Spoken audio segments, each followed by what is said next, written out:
So ఈ temple Lakshminarayana temple అంట. ఇది సోమనాథ్ టెంపుల్. సోమనాథ్ టెంపుల్ చూడండి. ఇప్పుడు చూస్తున్న ఈ లొకేషన్ మీరు టెంపుల్కి నియర్ బై వెళ్ళి ఫోటోగ్రఫీ తీసుకోవడానికి అనుకూలంగా ఉంటుంది. ఇది మాత్రమే ఫోటోగ్రఫీకి నియర్ బై ఉన్న లొకేషన్. కృష్ణుడు బొటనవేలుకి బాణం తగిలి తన శరీరాన్ని వదిలిపెట్టిన ప్లేస్ ఇదే. ఈ చెట్టు కిందనే కృష్ణుడు తపస్సు చేశాడు. ఆ చెట్టు ఇంకా ఉంది. సోమనాథ్ లో ఏమేం ప్లేసెస్ చూడాలో, ఆ ప్లేసెస్ చూడడానికి ఎంత టైం పడుతుందో ఈ వ్లాగ్ లో తెలుసుకుందాం. గుజరాత్ లో సోమనాథ్ జ్యోతిర్లింగం మాత్రమే దర్శించుకుందాం అనుకుంటున్నారా? కానీ గుజరాత్ లో 2 జ్యోతిర్లింగాలు ఉంటాయి. ఆ 2 దర్శించుకోవడానికి ట్రై చేయండి. అండ్ చార్ధామ్ లో ఒకటైన ద్వారకా కూడా ఉంటుంది, అది కూడా దర్శించుకోండి. సో నేను ఫస్ట్ హైదరాబాద్ నుంచి ద్వారకా చేరుకున్నాను. ఎందుకంటే హైదరాబాద్ నుంచి డైరెక్ట్ ద్వారకాకి Friday and Saturday weekly trains available ఉన్నాయి. ఆ ట్రైన్ డీటెయిల్స్ కింద డిస్క్రిప్షన్ లో ఇస్తా చూడండి. సో నేను ద్వారకా చేరుకొని ద్వారకాలోని ద్వారకాధీశుని దర్శనం చేసుకుని ద్వారకాకి 15 కిలోమీటర్స్ దూరంలో ఉన్న నాగేశ్వర జ్యోతిర్లింగం కూడా దర్శనం చేసుకున్నాను. సో మీరు కూడా సోమనాథ్ జ్యోతిర్లింగాన్ని దర్శనం చేసుకోవాలనుకుంటే ఈ 2 ప్లేసెస్ కూడా విజిట్ చేయండి. సో ద్వారకాధీశ్ టెంపుల్ వ్లాగ్ కూడా ఆల్రెడీ ఛానల్లో అప్లోడ్ చేశాను. ఎవరైనా ఆ వీడియో చూడకపోతే డిస్క్రిప్షన్ లో లింక్ ఉంటుంది, ఆ లింక్ క్లిక్ చేయండి. సో మీరు ఆల్రెడీ ద్వారకా అండ్ నాగేశ్వర జ్యోతిర్లింగం కంప్లీట్ చేసుకుంటే ఇప్పుడు ఓన్లీ సోమనాథ్ విజిట్ చేయాలనుకుంటే ట్రైన్ లో అయితే మీరు ఫస్ట్ రాజ్కోట్ రీచ్ అవ్వాలి. రాజ్కోట్ నుంచి 200 కిలోమీటర్స్ ఉంటుంది సోమనాథ్ టెంపుల్. అండ్ రాజ్కోట్ నుంచి డైరెక్ట్ ట్రైన్స్ అవైలబుల్ ఉన్నాయి. సో మీరు ట్రైన్ లో ట్రావెల్ చేయాలనుకుంటే ద్వారకా నుంచి అయినా రాజ్కోట్ నుంచి అయినా ఓవర్ నైట్ జర్నీ ఉంటుంది. సో మీరు సోమనాథ్ కి దగ్గరలో ఉన్న వెరావల్ రైల్వే స్టేషన్ కి రీచ్ అయిపోతారు. ఒకవేళ మీరు ఫ్లైట్ లో రావాలనుకుంటే మీరు ఫస్ట్ రీచ్ అవ్వాల్సిన ప్లేస్ డియూ. హైదరాబాద్ నుంచి కనెక్టింగ్ ఫ్లైట్స్ ఉన్నాయి ఇక్కడికి. డియూ నుంచి సోమనాథ్ జస్ట్ 80 కిలోమీటర్స్ ఉంటుంది. మీరు బై బస్ రావచ్చు. సో నేను ద్వారకా అండ్ నాగేశ్వర జ్యోతిర్లింగం దర్శనం చేసుకున్న తర్వాత సోమనాథ్ కి వెళ్ళాను. సో నేను నైట్ స్టే స్కిప్ చేయడానికి ద్వారకా నుంచి సోమనాథ్ వరకు ట్రైన్ లో వెళ్ళాను ఓవర్ నైట్ జర్నీతో. నేను వెళ్ళిన ట్రైన్ ద్వారకాలో నైట్ 9 o'clock కి స్టార్ట్ అయ్యి సోమనాథ్ కి దగ్గరలో ఉన్న వెరావల్ స్టేషన్ లో ఎర్లీ మార్నింగ్ 5 o'clock కి డ్రాప్ చేసింది. ద్వారకా స్టేషన్ నుంచి వెరావల్ స్టేషన్ కి వచ్చేసిన. ఇటు నుంచి సోమనాథ్ వెళ్తున్నా. ఇక్కడనే ఫ్రెష్ అప్ అయిపోయినా. నైట్ జర్నీ కాబట్టి లాకర్ తీసుకొని ఇన్నే పెట్టేసి, ట్రైన్ కూడా మళ్ళీ నైటే ఉంది నాకు. మళ్ళీ రూమ్ తీసుకోవాల్సిన అవసరం ఏం లేదు. సో అందుకే ఇక్కడ లాకర్ లో పెట్టేసి అక్కడ ఎక్స్ప్లోర్ చేసేసి దర్శనం చేసుకొని మళ్ళీ వచ్చేస్తా. ఇడికి వచ్చేస్తే 10 o'clock ఉంది ట్రైన్. సో డైరెక్ట్ ఎక్కేసిన అంటే అహ్మదాబాద్ వెళ్ళిపోతా. అహ్మదాబాద్ నుంచి హైదరాబాద్ కి ట్రైన్ ఉంది. ఇంకా సోమనాథ్ జ్యోతిర్లింగం దర్శనం చేసుకొని చుట్టుపక్కల ఉన్న ప్లేసెస్ చూడడానికి 1 day సరిపోతుంది. నైట్ స్టే చేయాల్సిన అవసరం లేదు. అందుకే నేను ఎర్లీ మార్నింగ్ దిగేసి రైల్వే స్టేషన్ లోనే ఫ్రెష్ అప్ అయిపోయి నా లగేజ్ రైల్వే స్టేషన్ లో పెట్టేశాను. అండ్ నా రిటర్న్ ట్రైన్ కూడా నైట్ 10 o'clock ఉంది. సో నాకు స్టే తీసుకోవాల్సిన అవసరం పడలేదు. ఫ్రెష్ అప్ అవ్వడానికి ఏసీ లాంజ్ లో వాష్రూమ్స్ బానే ఉన్నాయి with geyser. So railway station లో లగేజ్ పెట్టడానికి వచ్చేసాను. తాళం లేకుండా బ్యాగ్ లోపల పెట్టనియారంట రైల్వే స్టేషన్ లో. పోయి ఇప్పుడు ఒక 30 రూపీస్ పెట్టి చిన్న తాళం కొనుక్కొని వచ్చిన. తాళం చూపిస్తే చూడండి. మీరు వస్తే మాత్రం చిన్న తాళం క్యారీ చేయడానికి చూడండి. ఎక్కడ పోయినా కానీ ఈ చిన్న తాళం ఉంటే జర బ్యాగ్స్ పెట్టుకుంటారు. ఈ లాకర్ రూమ్ ఒక ఫామ్ ఇస్తాడు. ఆ ఫామ్ పైన మన పిఎన్ఆర్ నంబర్ అవన్నీ డీటెయిల్స్ ఎంటర్ చేసేసి ఒక 15 రూపీస్ ఇస్తే మన బ్యాగ్ డిపాజిట్ చేసుకుంటాడు. బ్యాగ్ డిపాజిట్ చేసేసి ఆటోలో సోమనాథ్ కి వెళ్ళిపోయాను. రైల్వే స్టేషన్ నుంచి ఆటోలో 30 రూపీస్ కి సోమనాథ్ టెంపుల్ కి వచ్చేసిన. టెంపుల్ లోపలికి పోయి దర్శనం చేసేసి వచ్చి ఇంకా వేరే ప్లేసెస్ ఎక్స్ప్లోర్ చేస్తా. టెంపుల్ చూపిస్తా చూడండి ఒకసారి. సో ఈ టెంపుల్ లక్ష్మీనారాయణ టెంపుల్ అంట. ఇది సోమనాథ్ టెంపుల్. సోమనాథ్ టెంపుల్ చూడండి. ఇంకా దగ్గర పోయి చూపిస్తా టెంపుల్ని. అండ్ ఎట్లుందో చూపిస్తా. లోపల కుదరదు కానీ బయటికైనా చూపిస్తా. సైడ్కైనా వచ్చినా నేను. అండ్ ఇక్కడ దాకా అన్ని గేట్స్ ఉన్నాయి. వీడికైనా వీడియో రికార్డ్ చేస్తున్నా. పోలీసు వాళ్ళు ఉన్నారు, లోపలికి పంపించట్లేరు. దర్శనం చేసుకున్న వాళ్ళకి లోపలికి పంపిస్తారు. టెంపుల్ లోపల ఎలాంటి ఫోటోగ్రఫీ అండ్ వీడియోగ్రఫీ అలో లేదు. మొబైల్ ఫోన్స్ కూడా తీసుకొని వెళ్ళనియారు. సోమనాథ్ జ్యోతిర్లింగ్ టెంపుల్ చంద్రుడి ద్వారా కన్స్ట్రక్షన్ చేయబడింది గోల్డ్ లో. అండ్ తర్వాత రావణుడు సిల్వర్ తో కన్స్ట్రక్షన్ చేసిండు. ఆ తర్వాత కృష్ణుడు వుడ్ తో కన్స్ట్రక్షన్ చేసిండు. ఇప్పుడు ప్రజెంట్ ఉన్నదేమో స్టోన్ తో ఉన్నది. అసలు సోమనాథ్ టెంపుల్ ని కన్స్ట్రక్షన్ చేయడానికి రీజన్ ఏంటంటే దక్షపతి మహారాజు ఉంటాడు కదా, అతని 27 మంది కూతుర్లని చంద్రునికి ఇచ్చి వివాహం చేస్తాడు. కానీ చంద్రుడు రోహిణి మీద మాత్రమే ఎక్కువ ప్రేమ చూపిస్తాడు. మిగతా వాళ్ళని మాత్రం అస్సలు పట్టించుకోడు. సో వాళ్ళు వచ్చి వాళ్ళ తండ్రి అయిన దక్షపతి మహారాజుకి విన్నపించుకుంటారు. అప్పుడు దక్షపతి మహారాజ్ చంద్రుణ్ణి తన ప్రకాశం కోల్పోయి అంధకారంలో మిగిలిపోతావని శపిస్తాడు. అసలు ఈ దక్షపతి మహారాజ్ ఎవరో మీకు తెలియకపోతే ఒక షార్ట్ ఫామ్ లో చెప్తా చూడండి. ఈ సృష్టిని ఇంకా అద్భుతంగా తయారు చేయడానికి బ్రహ్మ తన కొడుకుని పుట్టిస్తాం అనుకుంటాడు. తనే దక్షపతి మహారాజ్. సో ఈ సృష్టిని తయారు చేస్తుంది దక్షపతి మహారాజే కాబట్టి అతని శాపం ఫలిస్తుంది అని చంద్రుడికి తెలుసు. ఈ ముల్లోకాలలో శివుడు ఒక్కడే తనని కాపాడగలడని శివుని దగ్గరికి వెళ్తాడు. అప్పుడు శివుడు ఏం చేస్తాడంటే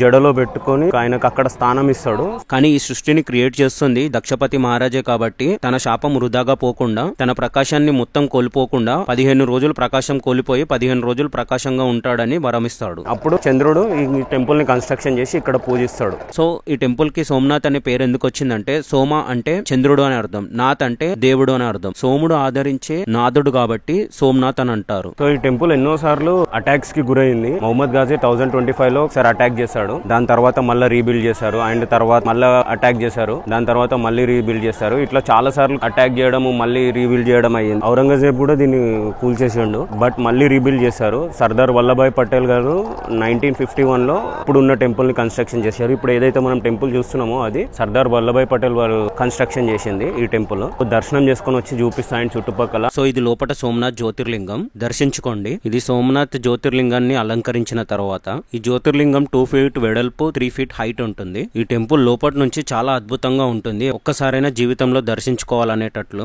దర్శనం చేసేసుకొని వచ్చేసిన బ్యాక్ సైడ్ కి సముద్రం ఉంది, సముద్రం కాడికి ఒక వ్యూ ఉంది, గుడి మొత్తం కనిపిస్తుంది ఆడికినైతేనే. సో అది చూద్దామని వెళ్తున్నాను నేను. ఇప్పుడు చూస్తున్న ఈ లొకేషన్ మీరు టెంపుల్ కి నియర్ బై వెళ్లి ఫోటోగ్రఫీ తీసుకోవడానికి అనుకూలంగా ఉంటుంది. ఇది మాత్రమే ఫోటోగ్రఫీకి నియర్ బై ఉన్న లొకేషన్. టెంపుల్ నుంచి లెఫ్ట్ సైడ్ చూస్తే లక్ష్మీనారాయణ టెంపుల్ పక్క నుండి బీచ్ కి వెళ్లే రూట్ ఉంటుంది. సోమనాథ్ టెంపుల్ ని నియర్ బై ఫోటోస్ తీయడానికి వెళ్తాం. ఆడికి టెంపుల్ మొత్తం చూపిస్తా చూడండి, వ్యూ మంచిగా ఉంది. ఆడికి ఫోటోస్ దిగడానికైనా అట్లా మంచిగా ఉంది. నేను లోపల ఒక ఫోటో దిగిన అండ్ 4 కాపీస్ ఫోన్ లో పంపించుకున్నా, ఒక కాపీ ప్రింట్అవుట్ తీపించుకున్నా. ప్రింట్అవుట్ అనవసరంగా తీపించుకున్నా అనిపిస్తుంది నాకు. ఇప్పుడు మొత్తం 250 ఛార్జ్ చేసాడు నాకు, కానీ ప్రింట్అవుట్ బాగా వచ్చింది. కానీ ఇప్పుడు నేను దీన్ని క్యారీ చేయాలి.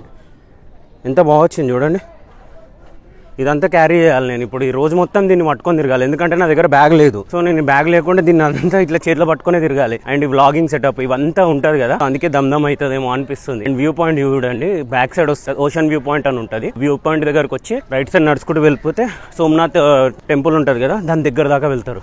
సో ఇట్లా హనుమంతుని స్టాచ్యూ ఉంది. ఇటు ఓషన్ ఎంటర్ కాగానే ఇటు రైట్ సైడ్ కి వెళ్ళాలి. రైట్ సైడ్ వెళ్తే సోమనాథ్ టెంపుల్ కి నియర్ బై వెళ్తారు. బీచ్ లోకి ఎంటర్ అవ్వడానికి 5 rupees టికెట్ చార్జ్ చేస్తున్నారు. ఈ రూట్ అంతా క్లీన్ గా మెయింటైన్ చేస్తున్నారు, బాగుంది అసలు. మంచిగా ఊగేసి మొత్తం డస్ట్బిన్స్ ఉన్నాయి, ఎక్కడక్కడ డస్ట్బిన్స్ పెట్టేశారు. రూట్ చూడండి ఇట్లుంది రూట్ మొత్తము. అండ్ సోమనాథ్ మందిర్, ఈ మట్టి దాటినాక సోమనాథ్ మందిర్ ఇంకా మంచిగా కనిపిస్తుంది. సెట్ వస్తాయి ఫొటోస్ అసలు. చూడండి ఎంత బాగా కనిపిస్తుంది టెంపుల్. టెంపుల్ మొత్తం వస్తుంది, మస్తు కనబడుతుంది టెంపుల్. లైట్ ఆరెంజ్ కలర్ లోపల ఇంకా మంచిగా ఉంది. 3D తోని శివుని అవన్నీ పెట్టిరు, అది బాగుంది. అండ్ ఇది చూడండి ఒకసారి, దీని మీద ఏం రాసిందంటే ఇక్కడ నుంచి సౌత్ పోల్ దాకా ఇంకొక భూమి లేదన్నట్టు రాసింది దీని మీద. అది ఫోటో పెడతా చూడండి. లైక్ ఇది రీసెంట్ గా కట్టిరో తెలియదు, ఇది ఎప్పటి నుంచో ఉందో తెలియదు, కానీ దీని ప్రకారం చూస్తే ఇక్కడ నుంచి ఒక్క ల్యాండ్ కూడా ఉండదంట. ఇక్కడ నుంచి కిందికి సౌత్ పోల్ దాకా అరౌండ్ 10,000 kilometers ఈ పాయింట్ నుంచి. ఆ పాయింట్ చూస్ చేసుకుని చంద్రుడు అక్కడ గుడి కట్టించాడు. అక్కడ కొంచెం సేపు టైం స్పెండ్ చేసేసి అక్కడ నుంచి సోమనాథ్ లో ఉన్న లోకల్ ప్లేసెస్ చూడడానికి వెళ్ళాను. సో లక్ష్మీనారాయణ టెంపుల్ చూపించిన కదా, టెంపుల్ పక్కకే ఉంటది. ఆ టెంపుల్ ని కూడా దర్శనం చేసుకోండి. అండ్ ఓల్డ్ సోమనాథ్ లింగం ని దర్శనం చేసుకోవడానికి వెళ్తున్నా. సో సోమనాథ్ టెంపుల్ పక్కకే ఇంకోటి అహల్యాబాయి నిర్మించిన టెంపుల్ ఉంటది. అహల్యాబాయి అన్ని దేవస్థానాలు మళ్ళీ నిర్మించడానికి శపథం తీసుకుంది కదా, ఆమెనే ఈ లింగాన్ని కూడా మళ్ళీ కన్స్ట్రక్షన్ చేసిందని, అసలైన జ్యోతిర్లింగం ఈ టెంపుల్ లోనే ఉందని చెప్తారు. ఆ టెంపుల్ ని దర్శనం చేసుకోవడానికి వెళ్తున్నా. టెంపుల్ లోపల ఎట్లా ఉంటుందో కూడా చూపిస్తా. అహల్యాబాయి నిర్మించిన టెంపుల్ ఇది. టెంపుల్ కి అండ్ ఈ టెంపుల్ కి మధ్యలో గోడ. టెంపుల్ నుంచి ముంగటికి నడుచుకుంటూ వస్తే మీకు లెఫ్ట్ సైడ్ ఒక రూట్ కనిపిస్తుంది, ఆ రూట్ లోపలికి వెళ్ళాలి. సో అటు నుంచి ముంగటికి వస్తే ఇట్లా ఇంకో టెంపుల్ ఉంటది. ఇదే అసలైన జ్యోతిర్లింగం ఉన్న టెంపుల్ అని నమ్ముతారు. సో ఇది అహల్యాబాయి నిర్మించిన టెంపుల్. సో కిందికి పోదాం. సో ఈమెనే అహల్యాబాయి, ఈమెనే దేశంలో కూలగొట్టిన టెంపుల్స్ అన్ని మళ్ళీ కన్స్ట్రక్షన్ చేపించింది. సో దాంట్లోనే భాగం ఈ జ్యోతిర్లింగం కూడా.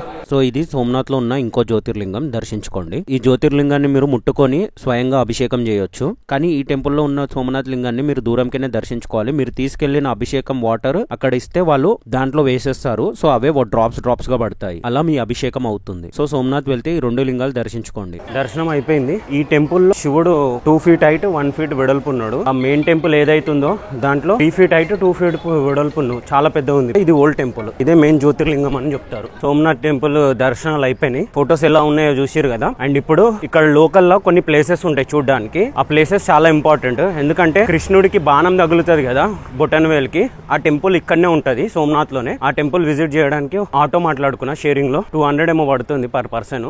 ఆటోలో అరౌండ్ 10 places చూపిస్తా అన్నాడు. ఆ ప్లేసెస్ ఏంటో కూడా, దాని హిస్టరీ ఏంటో కూడా చెప్తాను నేను. టోటల్ ఈ ప్లేసెస్ అంట తీసుకోయేది 12 places కవర్ చేస్తామని చెప్పిండు. ఫస్ట్ ప్లేస్ వేటగాడు బాణం వదులుతాడు కదా కృష్ణుని మీదకి, ఆ ప్లేస్ కి వెళ్తున్నాను. ఇక్కడ నుండి ఆ వేటగాడు కృష్ణుని మీదకి అడవి జంతువు అనుకొని బాణం వదులుతాడు. ఈ శివలింగాలు గుర్తుగా పాండవులు స్థాపించారు. ఇక్కడ 2 శివలింగాలు ఉంటాయి. ఇప్పుడు వానాకాలం కాబట్టి ఇలా ఉన్నాయి, మీరు చలికాలంలో వస్తే ఇలా కనిపిస్తుంది. ఉంటుంది. మొత్తం వాటర్ అంతా వెనుకకు వెళ్ళిపోయి. ఇక్కడ నుండి వదిలిన బాణం 2 కిలోమీటర్ల దూరంలో చెట్టు కింద తపస్సు చేస్తున్న కృష్ణుడి బొటన వేలుకు తగులుతుంది. ఆ శివలింగాల పక్కనే ఒక టెంపుల్ ఉంది.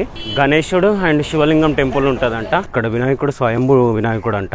దీని లోపలనే ఇంకా 2 శివలింగాలు కూడా ఉన్నాయి. ప్లేస్ చాలా ప్రత్యేకమైనదంట. ఈ ప్లేస్ లో ఉన్న వినాయకుడు ఇంకెక్కడ ఉండడంట. ఇక్కడ కనిపించినట్టు వినాయకుడు, ఆ వినాయకుడు ఫొటోస్ నాకు గూగుల్లో కనిపిస్తే మీకు ఇక్కడ స్క్రీన్ మీద ఇస్తా చూడండి. అండ్ లోపల కెమెరాస్ నాట్ అలౌడ్, అందుకే లోపల రికార్డ్ చేయాలి. లోపల మాత్రం బాగుంది. అండ్ ఫొటోస్ కూడా పెట్టారు. లైక్ బాణం వదులుతాడు కదా, ఆ బాణము కృష్ణునికి తాకినప్పుడు, కృష్ణుని దగ్గరకు పోయినప్పుడు ఆ ఫోటో కూడా ఉంది. ఈ 2 ప్లేసెస్ చూసుకున్న తర్వాత నెక్స్ట్ కృష్ణునికి బాణం తగిలిన ప్లేస్ కి వెళ్తున్నాను. ఎక్కడైతే కృష్ణునికి బాణం తగిలిందో ఆ ప్లేస్. సో అక్కడ నుంచి బాణం వేసి ఇక్కడ 2 కిలోమీటర్స్ అవతల వచ్చి రాకిందంట. అంత దూరం ఎట్లా వచ్చి రాకిందో అసలు అప్పట్లో అసలు అంత ఏం ఎట్లుండేదో నాకు అర్థం అవుతలేదు. అండ్ అది బొటన వేలికి తాకిందంట. జస్ట్ దూరంలో ఏదో సౌండ్ ని జిమ్కా అనుకొని బాలం వదిలితే అది ఇక్కడ తపస్సు చేస్తున్న కృష్ణునికి తాకిందంట.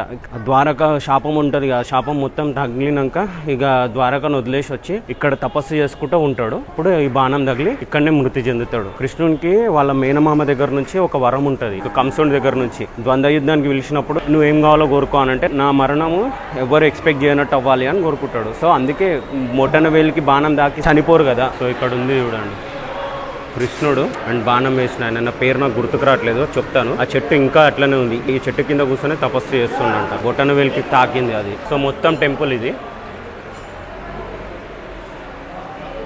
టెంపుల్ లోపట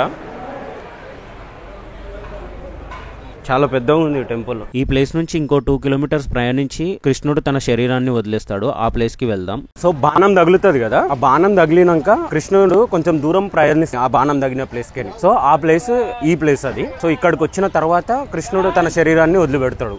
సో అదే టెంపుల్ ఇది. ఈయన కృష్ణుడి ప్రార్థనలు వదిలిపెట్టిన ప్లేస్ ఇది. సో పక్కనే కృష్ణుడు ఉయ్యాల కూడా ఉంది. సో టెంపుల్ లోపల మొత్తం ఇట్లుంది ఇది. కృష్ణ పాదాలు ఎక్కడున్నాయో చూపిస్తా. ఇది బలరాముడి. సో బలరాముడు ఇక్కడే జీవ సమాధి అయిపోయింది అని చెప్తారు బలరాముడిన. అండ్ లోపల జీవ సమాధి అయిన ప్లేస్ ఉంటుంది. సో ఇక్కడనే జీవ సమాధి అయిపోయింది బలరాముడు. జై బలరామ్. అండ్ ఆ టెంపుల్లోనే లక్ష్మీనారాయణ విగ్రహాలు ఉంటాయి. లక్ష్మీనారాయణ విగ్రహాలు చాలా రేర్ గా కనిపిస్తాయి, ఎక్కడో ఒక చోటనే ఉంటాయి. లక్ష్మీనారాయణలను దర్శనం చేసుకున్న తర్వాత బయటికి వస్తే కృష్ణుడి పాద గుర్తులు ఉంటాయి, దర్శించుకోండి. ఇవి శ్రీకృష్ణుడు తన చివరి రోజులు గడిపిన ప్రదేశాలు. దీని తర్వాత మనము 3 నదులు కలిసే త్రివేణి సంగంకి వెళ్దాం. సో త్రివేణి సంగం అంట హేరన్, కపిల, సరస్వతి సంగం. 3 నదులు కలుస్తాయి ఈ ప్లేస్ లో, అందుకే త్రివేణి సంగం అంటారు. 3 నదులు కలిసే ప్లేస్. స్నానాలు చేస్తారు ఈడ.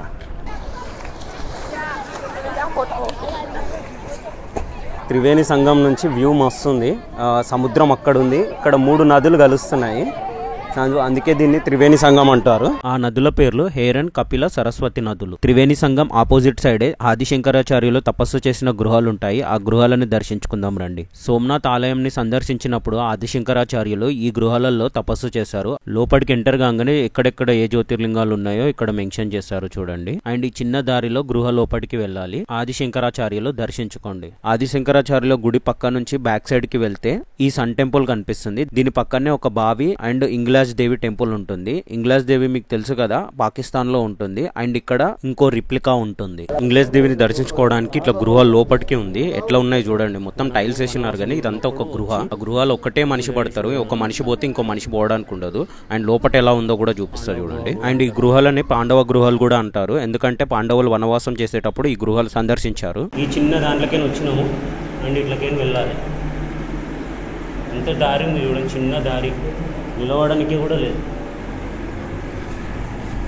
సోమనాథ్లో చూడాల్సిన ప్లేసెస్ అన్ని కవర్ చేసేసాం. ఇప్పుడు సోమనాథ్లో ఉన్న రామాలయానికి వెళ్దాం. నేను విజిట్ చేసిన రామాలయాలలో ఈ రామాలయం చాలా అద్భుతంగా అనిపించింది. సో అది సోమనాథ్ టెంపుల్. కొంచెం ముందుకు నడుచుకుంటూ వస్తే స్ట్రైట్ గా ఇది రామ్ మందిర్. లోకల్ రామ్ మందిర్ అయినా కానీ మస్తు కట్టి ఈ టెంపుల్ చూపిస్తా చూడండి ఒకసారి. సో ముంగట కృష్ణుడు ఉన్నాడు అండ్ టెంపుల్ ఇది. ఈ టెంపుల్ బ్యాక్ సైడ్ పరశురాముడు తపస్సు చేసిన ప్లేస్ ఉంటుంది, అది మిస్ అవ్వకండి. నాకు గైడ్ చేసే వాళ్ళు ఎవరు లేకుండే ఆ పరశురాముడు టెంపుల్ గురించి నేను చూడలేకపోయాను. మీరు మాత్రం కంపల్సరీ విజిట్ చేయండి. ఎంత మంచిగా ఉంది చూడండి, రామ లక్ష్మణులు ముగ్గురు మస్తు ఉంది. వస్తే టెంపుల్ ని విజిట్ చేయండి. టెంపుల్ మాత్రం బాగుంది, ఎంత కళ ఉంది చూడండి ముగ్గురు ఫేస్ లో.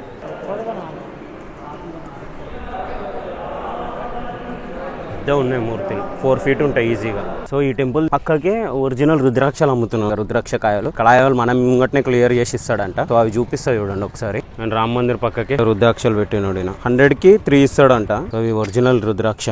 ఈ కాయ మీద ఉన్న పొట్టు తీసేస్తే రుద్రాక్ష తయారవుతుంది. ఆ రుద్రాక్ష చూపిస్తా చూడండి.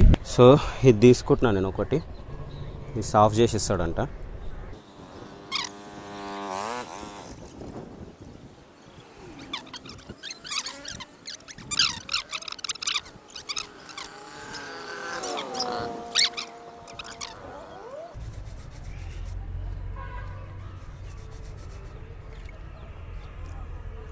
సో ఇది మొత్తం క్లీన్ చేసినాక ఈ రామ్ మందిర్ చూసుకున్న తర్వాత ఇక్కడ నుంచి ఫుడ్ తినడానికి ఆటోలో ఒక రెస్టారెంట్ కి వెళ్ళాము. ఆ restaurant name Madhav hotel. Proper Gujarati thali తినాలంటే ఈ హోటల్ కే రావాలి. ఈ హోటల్ లింక్ డిస్క్రిప్షన్ లో ఇస్తా చూడండి. 150 రూపీస్ కి అన్లిమిటెడ్ ఫుడ్ ఇస్తారు. ఫుడ్ టేస్ట్ మాత్రం చాలా బాగుండే. ఏం అడగక ముందే తీసుకొచ్చి ప్లేట్ పెట్టేసి సర్వ్ చేస్తూనే ఉన్నాడు. భయ్యా హాయ్ బోల్తో బ్లాగ్ మే. సశ్రీకాల్. షేర్ ఆటోలో వెళ్ళినా అని చెప్పినా కదా, ఈ బ్రోతోనే వెళ్ళండి. ఇప్పుడైతే ఫుడ్ తింటున్నా. ఫుడ్ ఎట్లుందో చెప్తా తిన్నాక. 3 రకాల రోటీ అండ్ 5 రకాల కర్రీస్ ఉంటాయంట. చూద్దాం టేస్ట్ ఎట్లుందో మొత్తం తిన్నాక చూసి చెప్తా. సో ఫుడ్ మొత్తం వచ్చేసింది అండ్ అన్లిమిటెడ్ ఫుడ్ మొత్తము. సో ప్లేట్లో ఇట్లా నింపేశారు. నువ్వు ఏది అడిగినా కానీ అన్లిమిటెడ్ ఇస్తూనే ఉంటారు. ఫుడ్ మాత్రం మస్తు టేస్ట్ ఉండే. ఎవరైనా వస్తే మాత్రం వీడికి రండి, కొంచెం ఆటో చార్జెస్ పెట్టుకోనని వీడికి వచ్చి ఫుడ్ తింటే జర సాటిస్ఫై అవుతారు. Proper Gujarati food. ఈ హోటల్ దగ్గరికి తీసుకెళ్లడానికి ఆటో అతను మాకు 150 ఎక్స్ట్రా చార్జ్ చేసినండి. ఆ 200 కాకుండా ఈ హోటల్ దగ్గర తీసుకొని ఫుడ్ తినిపించుకొని మళ్ళీ టెంపుల్ దగ్గర డ్రాప్ చేయడానికి. మార్నింగ్ వెళ్ళినుండే కదా బీచ్ లో నుంచి టెంపుల్ బ్యాక్ సైడ్, అక్కడ సన్సెట్ చూడడానికి వచ్చాను. అక్కడ నుంచి సన్సెట్ చాలా బాగుండే అండ్ సైక్లింగ్ కూడా చేశాను. సైక్లింగ్ చూడండి ఎంత మంచిగా అనిపించిందో ఇక్కడ. సో సన్సెట్ చూసారు కదా అండ్ రిటర్న్ వెళ్ళిపోతున్నా. సోమనాథ్ టెంపుల్ ఇక్కడికి లాస్ట్. సైకిల్ రెంట్ కి తీసుకుని ఉండే, సైకిల్ మీదనే పోతున్నా. 20 రూపీస్ హాఫ్ అన్ అవర్ అంట, 1 hour అయితే 40 రూపీస్. సో రిటర్న్ వెళ్ళిపోతున్నా. మస్తు అనిపించింది. ఎవరైనా వస్తే సైకిల్ ట్రై చేయండి. సైకిల్ వెళ్తే బాగుంటది. సైకిల్ మీద మంచిగా అనిపించింది. మీరు కూడా ఎవరైనా వస్తే సైకిల్ ట్రై చేయండి. ఈ స్టాచ్యూ ఉంది కదా, ఈ సర్కిల్ దగ్గరనే బస్సెస్ దొరుకుతాయి మీకు. ఎవ్రీ 15 minutes 20 minutes ఒక బస్సు ఉంటుంది. సో అక్కడ నుంచి మీరు డైరెక్ట్ వేరావల్ స్టేషన్ కి వెళ్ళిపోవచ్చు. రాగానే బస్సు దొరికేసింది. బస్సులు ఎక్కి కూర్చున్నా. 15 రూపీస్ టికెట్ తీసుకోరు. వచ్చేటప్పుడు 30 రూపీస్ ఆటోలో వచ్చినుండే, ఇప్పుడు 15 రూపీస్ బస్కి.